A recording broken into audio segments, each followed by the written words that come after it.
Hi again, week 8 here.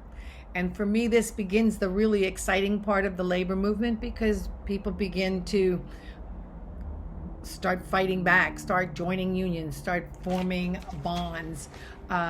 We're really seeing, if you've looked at especially the history of strikes in America, we've seen people striking who were sugarcane workers, we've seen washerwomen, we've seen miners, we've seen glass blowers, we've seen, it's just like an amazing array of different groups of people that are finally saying, no, this is not going to happen. Now, if you look at the Haymarket riot and you look at the link, so I put a link in up at, right now I'm looking at the page, I put a link in when I mentioned the Haymarket, like the Homestead strike and the Pinkertons hired, that's the link there. I think didn't mean to put that there. I'm going to have to move it. Look at that one.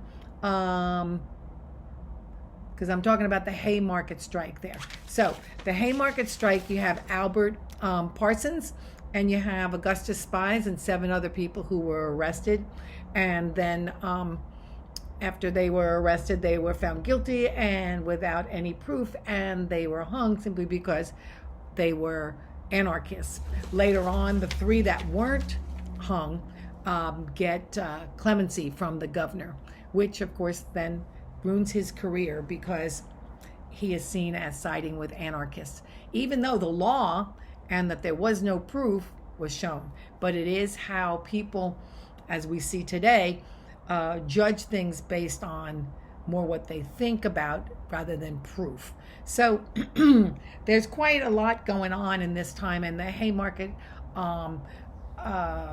riot was one of the big ones because they just were meeting to discuss the situation, and somebody throws a bomb and police come in. And as you've seen, if you go through this whole list, and there's quite a long list today, and I didn't put all of them in there, but there's the police and the feds are always being called in, and they're always coming in to protect the capitalists or to protect the property.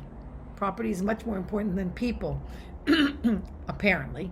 And they are calling, so the feds come in, the police come in, they come on horses, they beat people with bats, they club them, they shoot them, and some of them are shot in the back, as you will see with the striking. There was some striking black sugar workers, and they just shot them in the back. It's just, and they recruited some local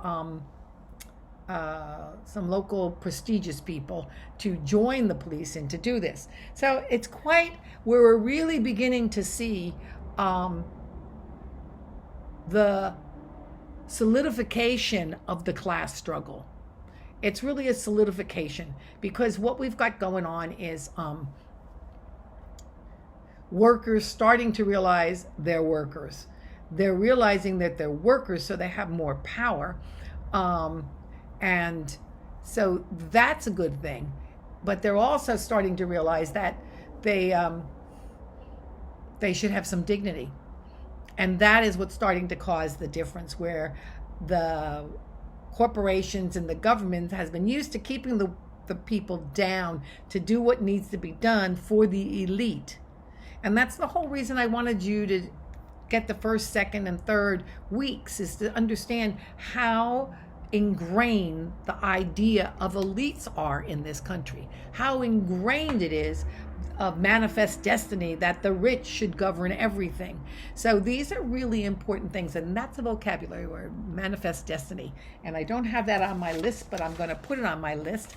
I have a list here, and I'm going to put that up because these are words that will probably be on the final exam, but it's important for you to know these words. So hopefully I have already put it up by the time you get here in the beginning of the school year, so that you can know these words as we go through the classes. But manifest destiny is definitely one that you should be aware of, because that's exactly what is going on right now with the Trump administration, is that they're wealthy.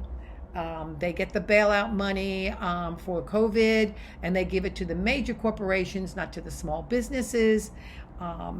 Bezos is making $13 million from Amazon in one day. I think I said that 2 weeks ago. So, yes, it is the elites. So manifest destiny is really a good term to understand because it's going to play out through your life unless we change the system. So what we've got now is the Knights of Labor. The Knights of Labor, which started out as a secret group because remember, if you go back, unions were described as conspiracies for people to come together and say, we deserve to be treated like humans, and we deserve a good pay, and we deserve not to have to work 60 hours a week and have some leisure time for being at home. You like that, leisure? Have some leisure time or leisure time for being at home. That they had to meet secretly until some laws were passed and then they could come out. But they were very strong in getting people to organize. However, when the Haymarket happened, the riots happened, they were the large ones, the Knights of Labor. And there's a good article about them on the page this week. And so when that happened, and all of the anarchist and union people that were arrested and tried were found guilty, it changed the way a lot of people were looking at unions. So along comes Samuel Gompers. Samuel Gompers, is a cigar maker. That is a trade. It is a trade, like carpenters, plumbers, pipe fitters, glass fitters, cigar makers. So the American Federation of Labor starts out and is at this time only for for craftsmen, men, and they don't put crafts white men because the assumption is that all people who are in crafts are white men. So, but it's an overwhelming. I don't even know if there's any people of color in it. White male organization, only for the trades. If you were an unskilled laborer, and that's another term, if you were an unskilled laborer, you could not join their union. So along he comes, and he's more pro-democracy. He wants to make, he's trying to, you see there's a picture of him with Woodrow Wilson, the president, and he's trying to make unions acceptable. Now, maybe you can't tell, but I'm pretty much like, if we become acceptable, we get pulled into the system. And if you're in the system, it's hard to fight against the system. You have to be outside where you can pick at it, kind of like a lot of the protesters have been doing for the last month and a half. So, or now we're 7 months later, but like the protesters did when Black Lives Matter became a big protest in Portland and other cities. So you have to pick at it. You can't sit in a big limousine and then talk badly about people who sit in big limousines. I don't know where that came from, but anyway. So let me get back to a couple other things I want to make sure that I cover on this, and I don't want to have it quite. It isn't going to be as long. So the important people in this week, you have to read more into this, but there's quite a few good labor union books. If this really intrigues you, this is what totally turned me from being a lawyer into being a labor educator, was reading about this time period, hearing about Lucy Parsons, hearing about Mother Jones, which will come in the future, hearing about Big Bell Haywood, who will come in the future, August Spies, Albert Parsons, who is tried and hung for the Haymarket. You have Eugene V. Debs, who will be going into the 19th century. He's a very important labor person. Terence Powderly is the founder and the leader of the Knights of Labor. Then you have Samuel Gompers, and he's a very important man in labor. He made us mainstream. He made us respectable. So you have all these people, and they're important people for you to look at, because on your final, you're going to be talking about the heroes of the labor movement. Who or what are your heroes?